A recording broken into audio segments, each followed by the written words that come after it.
Assalamualaikum warahmatullahi wabarakatuh. Perkenalkan, nama saya Regina Patricia Mamonto dengan nomor induk mahasiswa 441420007 dari kelas A Pendidikan Kimia Universitas Negeri Gorontalo. Pada kesempatan kali ini saya akan menjabarkan budaya dari daerah saya, yaitu daerah Bolmong, khususnya suku Mongondo. Bolaang Mongondo merupakan salah satu kabupaten yang ada di Sulawesi Utara, Indonesia. Sebelum pemekaran terdiri dari 4 etnik, yaitu etnik Mongondo, etnik Kaidipang atau Mokapok, etnik Pintauna, dan etnik Bolango. Keempat etnik ini memiliki adat dan kebiasaan sendiri-sendiri, pemerintahan sendiri selama berabad-abad, di mana adat kebiasaan tersebut secara turun-temurun harus dihormati dan dipatuhi. Untuk etimologi, nama Bolaang berasal dari kata Bolango atau Barangon yang berarti laut. Bolaang atau Goraang dapat pula berarti menjadi terang atau terbuka dan tidak gelap. Namun secara istilah, kata Bolaang atau Bolang adalah berarti perkampungan yang ada di laut, sedangkan Mongondo adalah perkampungan yang ada di hutan atau gunung. Nah, tadi saya sudah menjelaskan bahwa suku Mongondo adalah salah satu etnis yang ada di wilayah Bolaang Mongondo. Dan untuk orang Mongondo, menurut Wilken dan Y.A.T. Squires pada tahun 1867, terdiri dari 5 suku atau subetnis, yaitu yang pertama Intaupolian, diperkirakan bermukim di daerah Lolayan, atau bahasa Mongondonya yang lengkap yaitu Intau Intuduk Polian.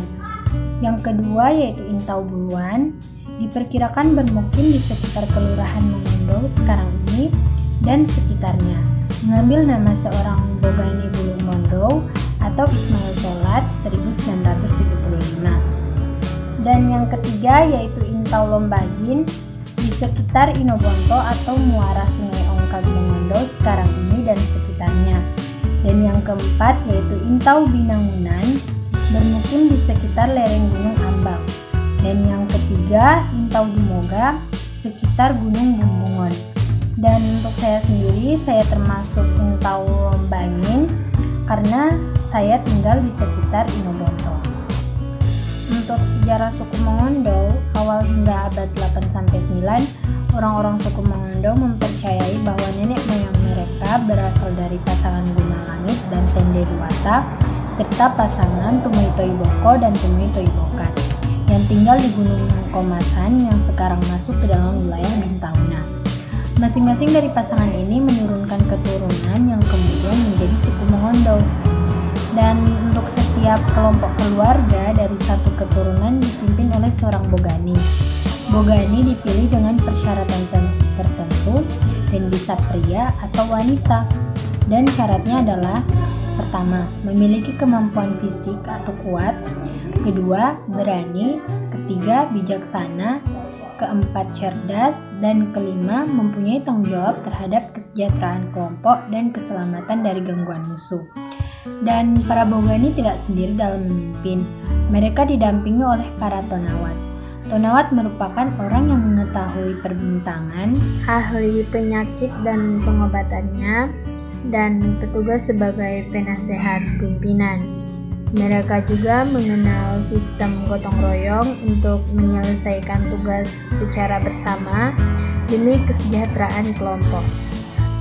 Dan pada abad ke-13, para Bogani bersatu membentuk satu pemerintahan kerajaan bagi suku Mongondo yang bernama Kerajaan Bolaang. Bolaang sendiri bermakna lautan atau balangon yang menandakan kerajaan ini sebagai kerajaan maritim. Nah, hasil musyawarah atau bakit dari para Bogani disepakati mengangkat Mokodoludut sebagai raja atau punuk pertama Kerajaan Bolaang. Sebelum kedatangan bangsa Eropa, raja-raja Mongondo bergelar punuk atau tuang, di mana tercatat ada 6 raja bergelar punuk mulai dari tahun 1400 sampai dengan 1650. Pada zaman pemerintahan Mokodoludut, Bogani-Bogani Mongondo menyepakati ketentuan bahwa punuk Mokodoludut atau bahasa Mongondonya itu Tuangin Bolaang Mongondo diakui sebagai punuk atau raja dan keturunannya dari generasi ke generasi memiliki hak menjadi raja. Disepakati pula barang siapa yang melawan atau melanggar perintah raja akan mendapatkan kutukan atau laknat, yaitu yang pertama butungon atau dilaknat atau kualat, dan yang kedua yaitu rumondi nak buing, artinya itu menghitam bagai arang, dan yang ketiga dumarag nak korawag, artinya itu menguning bagai kunyit. Keempat yaitu tumonop nak ranag, yang artinya meresap bagai air tirisan, dan yang kelima yaitu kumbuton in tolog, yang artinya ditelan arus, dan kutukan yang terakhir yaitu doroton in monton nyanoi, yang artinya ditindas oleh dewata. Nah, di zaman Raja Salmon Manopo pada tahun 1735 sampai dengan 1764 terjadi pertentangan yang sengit dengan pihak Belanda dan berakhir Raja Salmon ditawan dan dibuang ke Tanjung Harapan atau Afrika Selatan. Kejadian ini memicu protes dan huru-hara besar yang dilakukan oleh suku Mongondo yang adalah empuknya kerajaan Bolaang.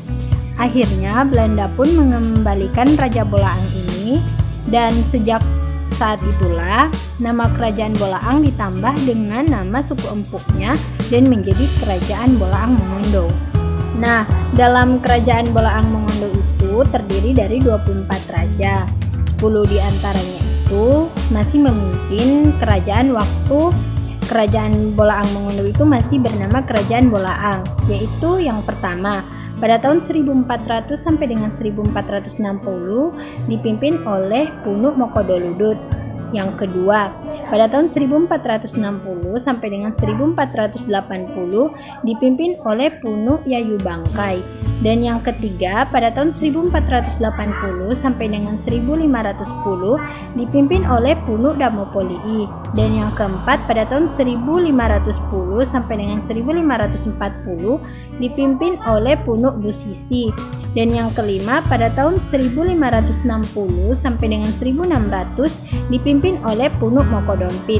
Dan yang keenam, pada tahun 1600 sampai dengan 1650 dipimpin oleh Punuk Tadohe.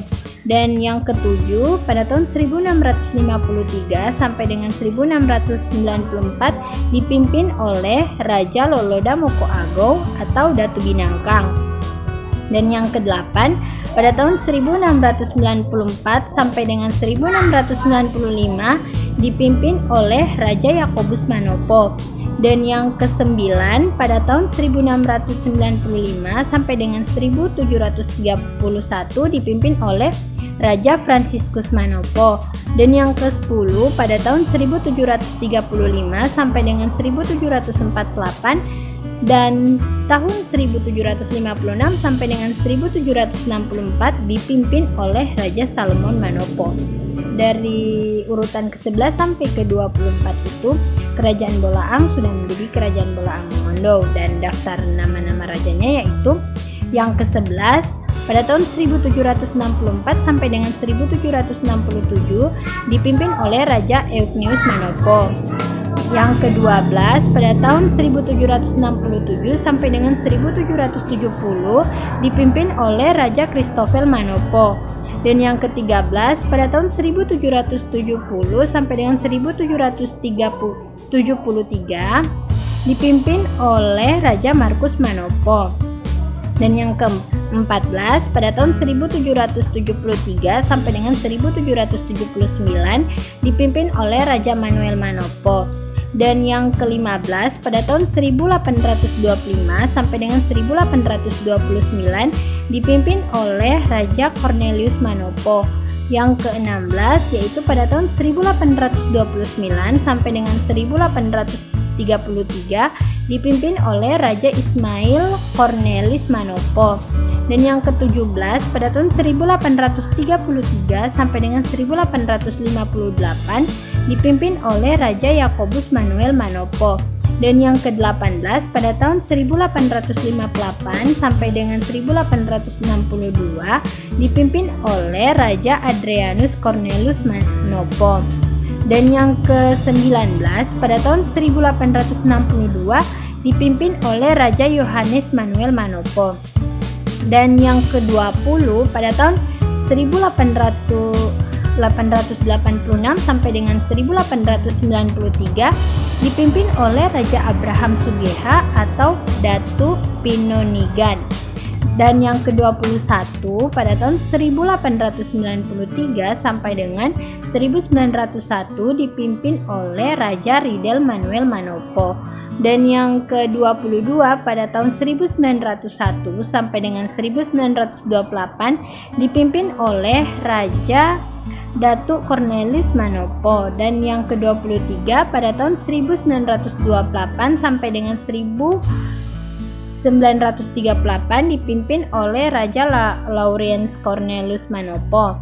Dan yang terakhir pada tahun 1947 sampai dengan 1950 dipimpin oleh Raja Henry Yusuf Cornelius Manopo.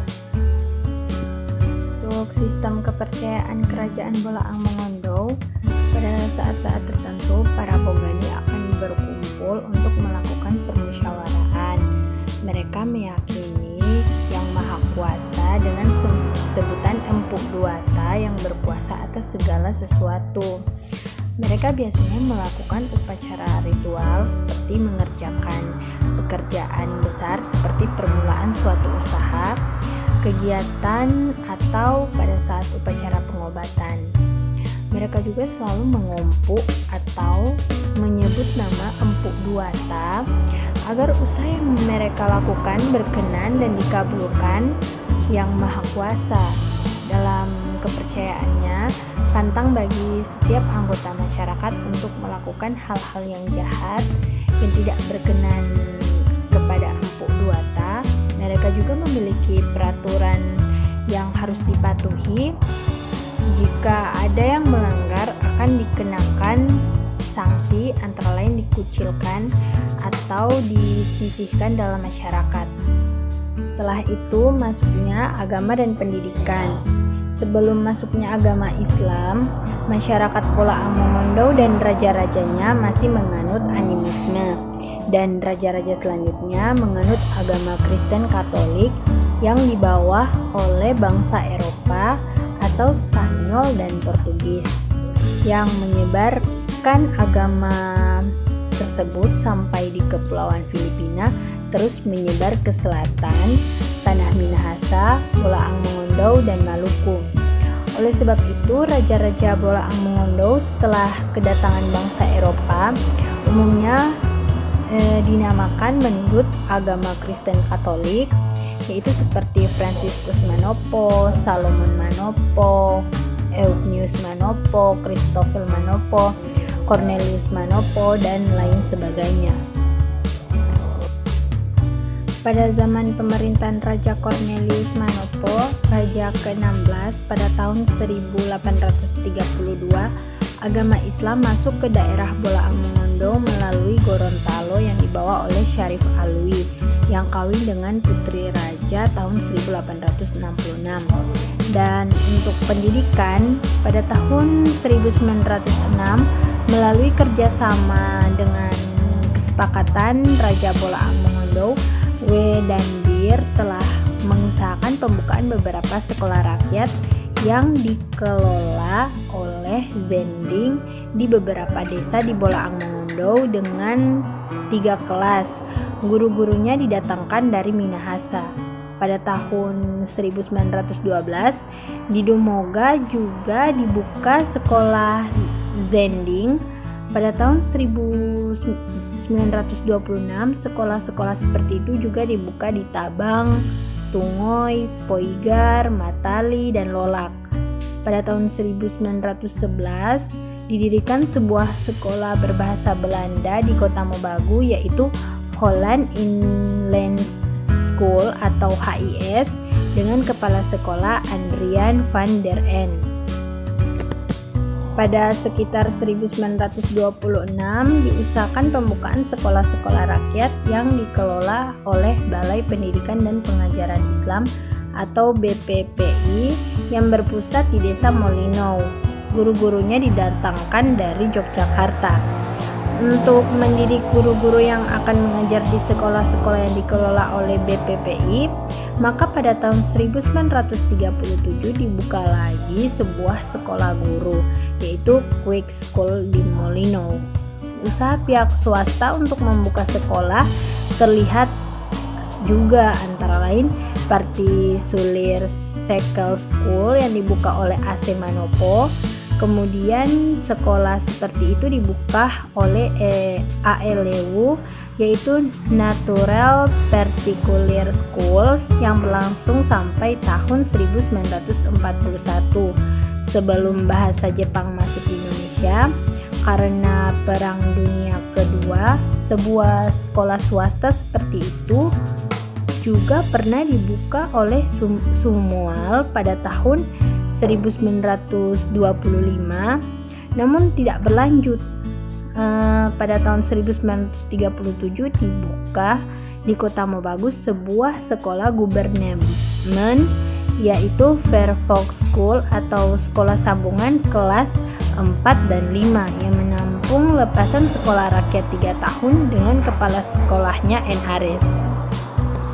Dan untuk pemekaran daerah, setelah Kerajaan Bolaang Mongondo bergabung dengan Negara Kesatuan Republik Indonesia, Kerajaan Bolaang Mongondo pun membentuk satu kabupaten yang ada di wilayah Sulawesi Utara yang diibukotai Kota Mobagu, dan luas wilayahnya itu sekitar 50,3% dari luas wilayah Sulawesi Utara. Sehingga pemerintah Kabupaten Bolaang Mongondo bersama tokoh masyarakat, tokoh adat, dan agama sepakat melakukan pemekaran wilayah dengan dukungan penuh Bupati Bolaang Mongondo saat itu, Nyonya Haji Marlina Moatiaan, dengan dukungan penuh dari seluruh lapisan masyarakat serta pemerintah Kabupaten Bolaang Mongondo.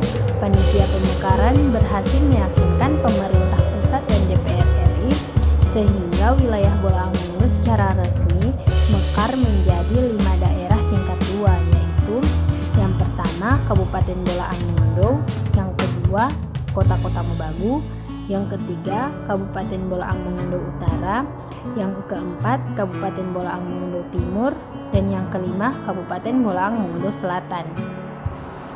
Untuk bahasa yang digunakan, suku Mongondo dalam kehidupan keseharian selain menggunakan bahasa Mongondo, ada juga yang menggunakan bahasa Bolango dan bahasa Bintauna.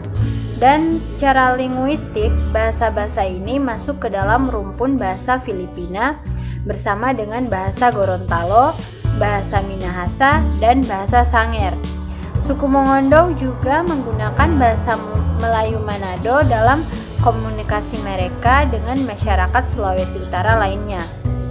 Dan untuk rumah adatnya, itu berbentuk rumah panggung dengan sebuah tangga di depan dan sebuah tangga di belakang. Contohnya seperti ini. Alat musik yaitu ada kantung, adalah alat musik yang dimainkan dengan cara dipetik, terbuat dari tempurung kelapa sebagai resonansi dan berdawai satu. Dan ada rababo, adalah alat musik yang digesek, resonansi terbuat dari tempurung dengan dawai satu. Ada juga tantabua, adalah alat musik terbuat dari bambu, kulitnya dijadikan dawai yang lebarnya sekitar 1 cm. Dekat dawainya dibuat lubang dengan ukuran sekitar 3 x 3 cm untuk kemudian dipukul dengan kayu. Ada juga bansi atau tualing, adalah alat musik yang terbuat dari bambu berlubang satu. Ada oli-oli, adalah alat musik terbuat dari kulit pelepah enau hutan, pakai semacam lidah-lidah, pada ujung kiri diikat tali panahan dan pada ujung kanan tali yang ditarik-tarik agar lidahnya bergetar dan kemudian menimbulkan bunyi.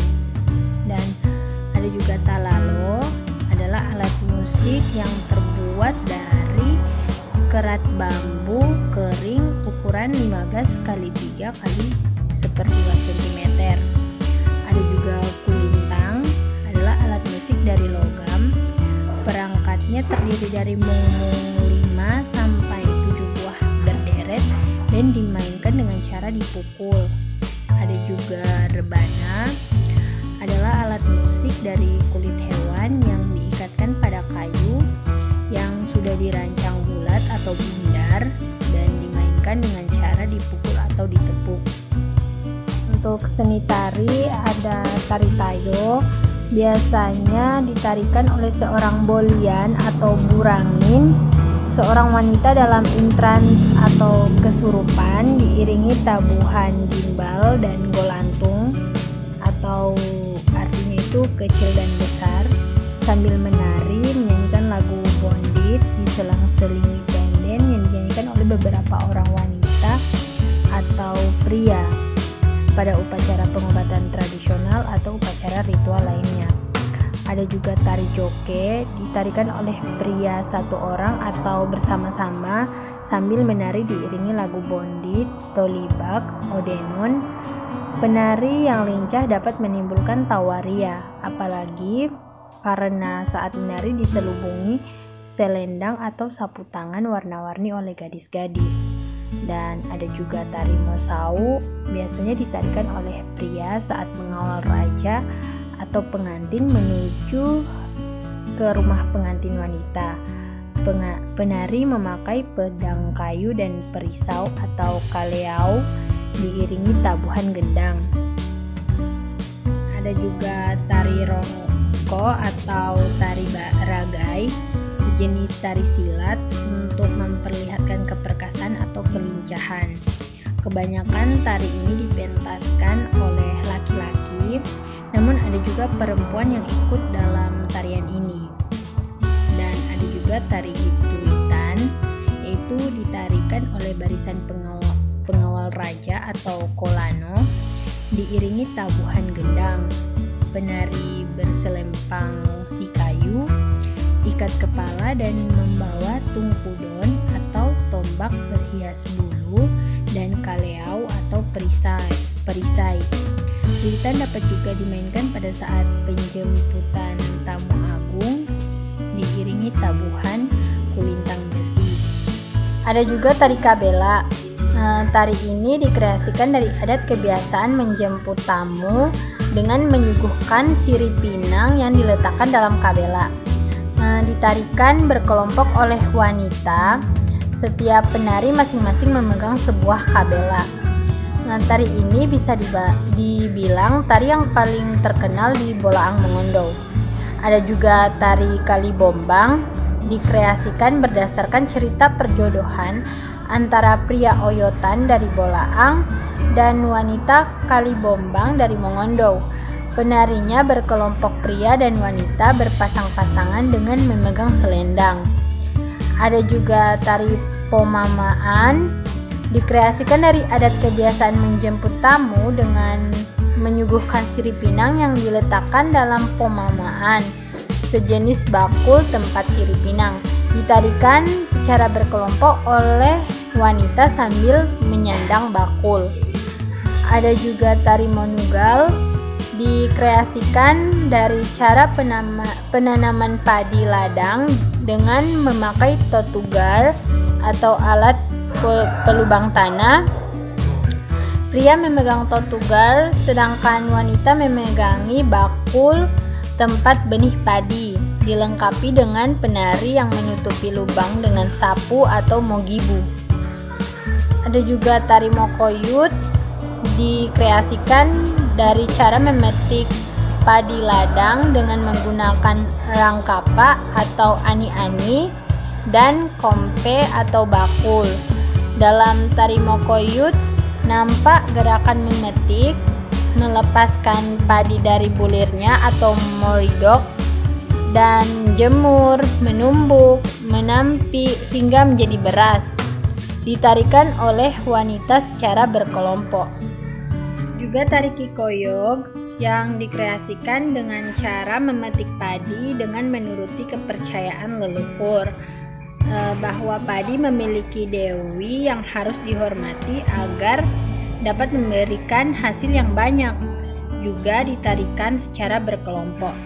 Dan ada juga tari Moko Sambe, sebuah sendera tari yang dikreasikan berdasarkan cerita tentang seorang pangeran bernama Moko Sambe kawin dengan putri bungsu dari kayangan bernama Poyondi. Konon seorang bernama Bangkele memiliki 7 buah sumur dekat sebuah gua di tepi pantai. Satu saat seorang putra raja bernama Moko Sambe datang memancing di laut dekat gua dan sumur Bangkele. Untuk seni sastra, ada yang dinamakan saramat, yaitu sejenis sanjak bersanjak yang diucapkan pada acara tertentu, seperti pada acara pernikahan dan sukacita lainnya. Ada juga itu-itum, yaitu sejenis sanjak yang berisi doa permohonan pada Empu Duata atau Yang Maha Kuasa agar apa yang diharapkan bisa terkabul. Dan ada juga odi-odi, yaitu sejenis sumpah yang diucapkan pada upacara atau ritual adat tertentu, seperti pada penetapan dan pengesahan suatu aturan yang harus dilaksanakan dan dipatuhi. Odi-odi ini diyakini dapat menjadi semacam doa dan sumpah yang bisa memberikan sanksi secara otomatis atau semacam bala apabila ada ketentuan yang dilanggar. Nah, untuk seni rupa itu ada seni patung. Seni patung ini sekitar abad 17 pada masa pemerintahan Raja atau Puno Tadohe atau Sadohe Raja ke-8. Didirikan tempat-tempat penyembahan kepada Empu Duata atau Yang Maha Kuasa di setiap desa yang dinamakan sigi. Pada setiap sigi-sigi tersebut biasanya dibuatkan 2 buah patung yang melambangkan raja dan permaisuri. Dan ada juga seni pahat. Sejak zaman raja-raja, rumah penduduk Bolang Mongondo didirikan di atas tiang yang tinggi. Pada jendela dan pintu dibuatkan silibok atau ventilasi yang dipahat dengan motif-motif tertentu khas daerah. Ada juga seni ukir. Dalam temuan-temuan senjata perang pasukan kerajaan seperti tombak dan perisai terdapat ukiran-ukiran. Pada ujung tombak terdapat ukiran dengan motif kotak atau lingkaran, sedangkan pada perisai terdapat ukiran dengan motif manusia, hewan, atau daun-daun.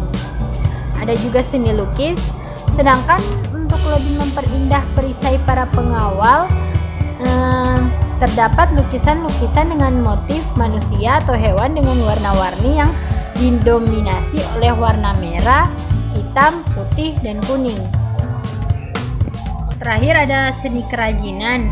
Sejak zaman sebelum masa kerajaan Bolaang atau tepatnya masyarakat masih berupa kelompok yang berpindah-pindah tempat dipimpin oleh Manggo Pakilat atau pemimpin sebelum raja atau Punuk pertama Makodoludut. Nah, pada saat itu istri beliau Boki Salamatiti telah mengerjakan kepada kaum ibu zaman keterampilan meningkoi atau memintal benang dan mogabol atau menenun. Dan untuk pakaian adat ada pakaian bangsawan, yaitu umumnya pakaian adat yang dikenakan oleh kaum bangsawan lebih beragam jika dibandingkan dengan kelompok masyarakat lainnya. Hal ini memiliki keterkaitan yang erat dengan kegiatan kerajaan maupun yang berkaitan dengan upacara di seputar lingkaran hidup mereka. Ada juga pakaian kohongian, yakni pakaian yang dikenakan golongan status sosial tingkat 1 di bawah kaum bangsawan. Pakaian ini dikenakan pada upacara perkawinan. Dan ada juga pakaian simpal, yaitu pakaian yang khusus digunakan golongan pendamping pemerintah dalam kerajaan. Ada juga pakaian kerja gugaheha, yaitu pakaian kerja para pemangku adat yang dipakai pada saat upacara kerajaan. Dan ada juga pakaian rakyat biasa, yaitu pakaian yang dikenakan oleh masyarakat yang menempati strata paling bawah dalam kehidupan sosial, Selain itu, ada juga busana rakyat yang biasa sering digunakan pada saat melakukan panen padi. Untuk pengantin wanita yaitu berupa salu, semacam kebaya dan sarung berkotak-kotak, kain sarung yang dilipat-lipat pada bagian depan, serta sanggul atau konde dengan hiasan bulu burung, bunga, sunting dari emas atau perak yang berbentuk rantai kembang. Tetapi pada video presentasi kali ini saya menampilkan pakaian pengantin untuk yang memakai hijab. Untuk pengantin pria terdiri dari kemeja model baju kurung dan celana bentuk piyama dengan warna-warni mencolok, serta ikat pinggang, pending, dan keris pada bagian pinggang. Ini dia foto selengkapnya. Untuk makanan khas ada yang namanya dinangoy. Dinangoy ini terbuat dari sagu, gula aren, kelapa parut, dan garam.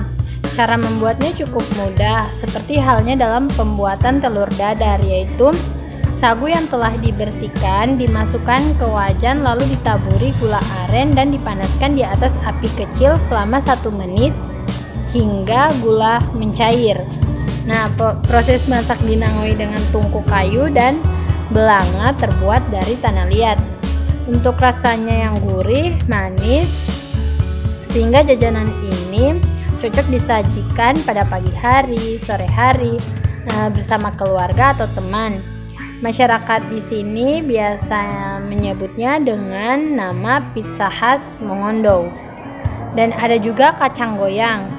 Kacang goyang terbuat dari kacang tanah. Jajanan ini identik dengan warna. Proses pemberian warna makanan dinamakan penggoyangan. Itulah kenapa dinamakan dengan kacang goyang. Yang selanjutnya itu ada kolombeng. Kolombeng ini yaitu jajanan kering yang terbuat dari tepung terigu, gula, telur, dan bahan-bahan lainnya. Kue ini sangat unik karena terdapat parutan kulit jeruk yang ditambah pada proses pembuatannya. Rasanya yang manis serta aroma yang khas. Terdapat 2 varian, yaitu kolombeng rasa original dan kolombeng rasa selai yang diisi dengan selai nanas yang aslinya dari kota Ketambagu. Ada juga aring koge atau biasa disebut dengan waji jenis, makanan ringan yang terbuat dari beras ketan putih, beras ketan hitam. Kedua bahan tersebut dicampur dengan gula aren. Penyajian makanan biasanya dibungkus dengan daun jagung atau daun woku. Rasanya itu manis. Meskipun dalam kategori makanan ringan, aring koge juga cukup mengenyangkan. Dan ada juga sinandoy. Sinandoy ini terbuat dari bahan utama daging sapi atau borok, yang dalam bahasa asli berarti memasukkan ke dalam bambu atau patung lalu dimasak dengan api sedang. Proses masak dengan cara dibakar.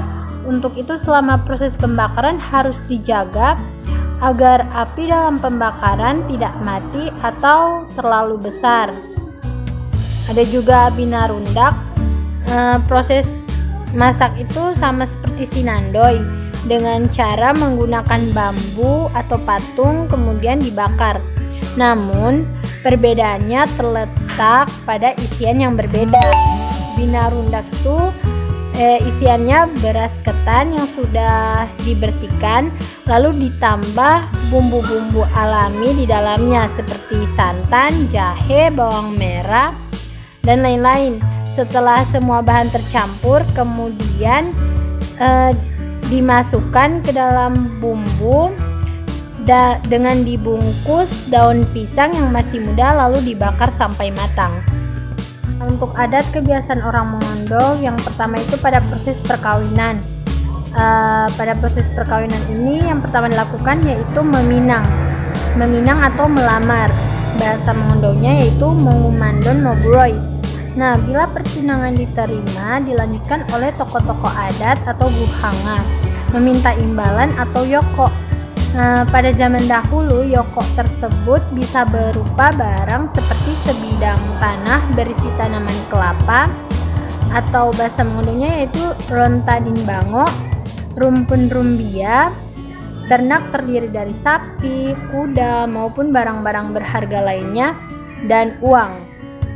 Selanjutnya ada proses guat, yaitu berupa pemberian pihak keluarga calon pengantin pria untuk memisahkan guat calon pengantin wanita dari ibu dan bapaknya. Selanjutnya uku-ukut, yaitu pemberian bantuan biaya dalam bentuk sesuai kesepakatan antar keluarga. Dan yang keempat yaitu taba, adalah utusan pihak keluarga wanita kepada pihak keluarga pria bahwa seorang pemuda bernama misalnya A telah meminang seorang wanita dari keluarga bernama B. Nah, yang selanjutnya itu mahar. Mahar ini pemberian yang diminta oleh calon pengantin wanita kepada calon pengantin pria. Hal ini menurut syariat Islam dalam bentuk cincin atau apapun yang diminta oleh pengantin wanita. Selanjutnya ada upacara pernikahan, pembacaan ijab kabul oleh orang tua pihak wanita. Itu semacam penyerahan tanggung jawab memelihara atau menjaga pengantin wanita dengan membayar sejumlah uang tunai atau akad nikah. Selanjutnya ada acara gama. Gama ini menjemput pengantin wanita oleh keluarga pengantin pria yang terdiri dari 13 tahapan, yaitu yang pertama tumpangkoi in gama, persiapan. Yang kedua lampangan kon tutugon in ranag, yaitu setelah persiapan kemudian melangkah ke tirisan atap. Dan yang ketiga lolanan kon tubik, yaitu menyeberang sungai. Nah, ketiga tahap pertama ini dilakukan di rumah pengantin wanita. Selanjutnya tahap keempat yaitu poponikan kontukan, yaitu menaiki tangga rumah. Yang kelima lampangan kontonom, melangkah ke pintu rumah. Yang keenam puat in kaludu, yaitu membuka kerudung. Yang ketujuh pirat in siripu, yaitu melepaskan sepatu. Yang kedelapan pilat in paung, menutup payung. Yang kesembilan pinogapangan atau pendampingan. Yang kesepuluh pinomamaan atau makan sirip pinang. Yang kesebelas pinonduyaan atau meludah setelah makan sirip. Yang ke-12 pinogiobawan atau pinolimumugan atau makan dan berkumur. Yang ke-13 yaitu pinobuian atau pulang kembali ke rumah pengantin wanita. Untuk upacara adat kematian yaitu bila seseorang anggota keluarga meninggal dunia, maka diadakan upacara adat kematian, yaitu pemberitahuan kepada khalayak masyarakat bahwa ada anggota keluarga atau warga kampung yang meninggal dunia dengan memukul gong atau golantung ke seluruh kampung.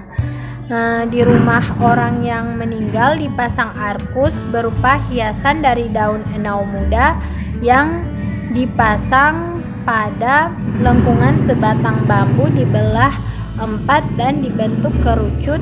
Masing-masing belahan ditempatkan pada 4 sisi yang dipasangi tiang bambu atau matubo. Bila yang meninggal itu suami, maka anggota keluarga pihak suami datang dengan barang-barang hantaran. Boleh juga berupa uang ditaruh di atas piring antik bersama sisir, bedak, cermin, dipimpin oleh seorang guhanga. Sedangkan istri atau janda dari suami yang meninggal duduk di samping persemayaman jenazah atau tongguluan dan dengan bahasa Mengondo Guhanga mengatakan, "Wahai ibu, saudari, kali ini Anda telah putus hubungan dengan suami bukan karena telah cerai, tetapi atas kehendak ilahi atau bontowon. Tetapi masih ada hubungan tanda mata berupa anak-anak dan cucu. Sesudah itu diserahkan piring antik untuk menampung air mata. Langkah berikut diserahkan bungkusan berupa uang dan istri atau jandanya diajak berjalan ke arah jendela dan Guhanga tersebut berkata lagi, "Wahai ibu atau saudari, lihatlah betapa luasnya alam raya di luar sana. Mulai saat ini tidak ada lagi halangan bagimu untuk melakukan kegiatan selanjutnya." Nah, bagi orang Mongondo yang beragama Islam, biasanya setelah pemakaman diadakan pengajian selama 3 hari, 7 hari, dan sesudah itu Tonggoluan atau tempat persemayaman jenazah dibongkar dan diberi sejenis itu-itum atau mongong singok yang dilakukan oleh seorang imam sambil membakar kemenyan berkata, "Wahai almarhum, sekalipun engkau telah dimakamkan, kami tetap mengenangmu. Namun kita sudah berbeda alam dan alam arwah. Anda pasti melihat kami karena penglihatanmu sangat terang sekarang. Tetapi demi kehidupan kami selanjutnya, maka janganlah bersedih hati. Tempat tidurmu kami akan benahi atau bongkar, karena Anda telah berpindah ke alam gaib, sedangkan kami masih melakukan tugas kehidupan nyata di dunia dan seterusnya." Selesai upacara itu, yang biasa dilakukan adalah khataman Quran. Maka upacara selesai dan para undangan atau pelayat pulang ke rumah masing-masing. Dan untuk upacara adat penjemputan tamu dan pemberian gelar kehormatan, yaitu apabila ada seorang pembesar negeri berkenan mengunjungi suatu tempat atau desa atau kota, maka di seluruh kota atau desa dipersiapkan sedemikian rupa kebersihan atau kerapian dengan memasang umbul-umbul, arkus di setiap rumah, dan matubo di tempat perjemputan. Ketika saat tamu pembesar negeri itu tiba, diadakan jemputan berupa tari perang atau mosau oleh sekelompok penari atau penjemput yang bersenjatakan tombak dan perisai yang dikomandani oleh seorang komandan diiringi dengan bunyi tetabuhan atau tambur. Pada tempat yang sudah ditentukan, seorang guhanga dan pemangku adat mengucapkan itu-itum sejenis ucapan selamat datang dan doa. Setelah itu tamu pembesar negeri tersebut dipersilakan masuk ke dalam rumah dan duduk di tempat yang sudah ditentukan. Bila pembesar negeri itu seorang kepala negara, maka akan diberi gelar yang tinggi atau Kiture Morantut, Sinungkudan, dan Tonawat memberi hadiah berupa pedang mengondo yang berlapis emas pada hulu pedang dan sarung pedang atau guma terbuat dari kayu hitam atau eboni yang memakai ikat atau tombasi berupa emas. Biasanya pemberian tersebut diletakkan dalam kotak kaca yang telah disediakan untuk penawar agar pedang itu tidak membahayakan pemakai kelak. Maka sang pembesar negeri harus memberi sekeping uang logam bernilai 100 atau sekarang 500 rupiah kepada pemberi hadiah. Upacara kemudian dilanjutkan dengan penjemputan resmi seremonial. Dan untuk pendidikan multikultural di budaya Bolmong ini diantaranya yaitu bisa menyesuaikan dengan budaya dari daerah lain. Misalnya kan di